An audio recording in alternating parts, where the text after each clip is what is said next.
ya dengan cara pasti yang terbaik di sisi Allah Subhanahu wa Ta'ala. Para hadirin yang dirahmati Allah,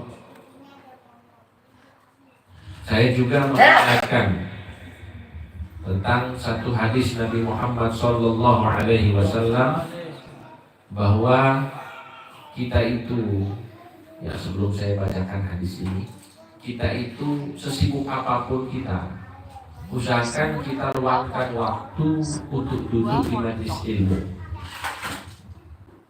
Tidak mesti orang itu hadir majelis ilmu kemudian dia keluar jadi orang alim, tidak mesti.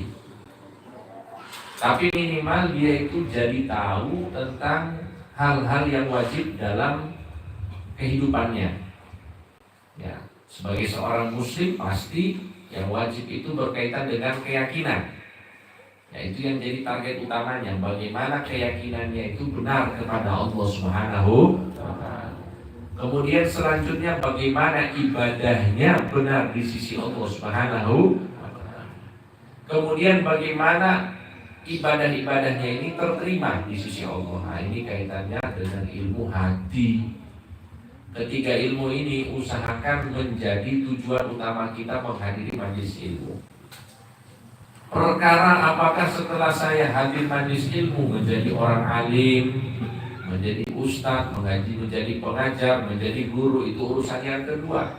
Tapi cukuplah kita bangga menjadi orang yang mempelajari ilmu warisan dari Kanjeng Nabi Muhammad sallallahu alaihi wasallam.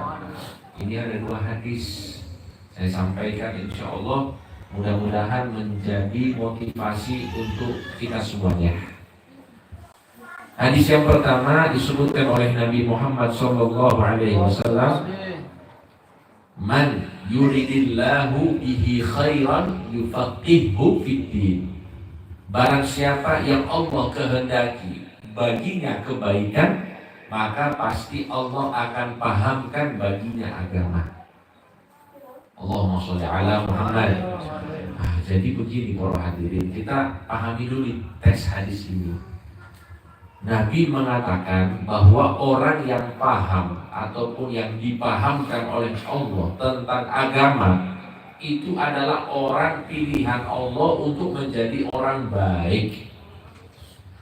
Paham agama itu artinya apa? Dia menghadiri majelis ilmu, kemudian dia belajar di dalam majelis tersebut tentang apa? Tentang hal-hal yang sifat yang mendasar dalam agama. Kalau sudah dia kuasai itu, kemudian dia amalkan dalam kehidupannya, maka orang ini sudah dikategorikan sebagai orang yang baik di sisi Allah Subhanahu wa Ta'ala. Atau nggih? Karena penilaian baik buruk itu kan relatif. Innallaha. Dengan kalau nilai saya ini orang baik atau buruk? Baik atau buruk? Di depan saya bilang baik. Kalau di belakang wallahu a'lam. Tapi insya Allah kita semuanya baik. Yeah. Penilaian orang itu macam-macam, standarnya juga beda-beda. Mungkin kita menurut orang ini baik, menurut orang lain juga baik, tapi juga ada yang mungkin mengatakan kita buruk. Tapi kalau kita menggunakan standarnya Allah, standarnya Kanjeng Nabi Muhammad sallallahu alaihi wasallam, maka itu adalah standar yang paling benar. Ya iya, harus. Jadi kalau orang itu paham agama itu bukan harus bisa baca kitab, bisa menguasai bahasa Arab, menguasai tafsir hadis, enggak gitu. Orang bisa memahami agama itu yang tadi saya katakan, imannya benar kepada Allah,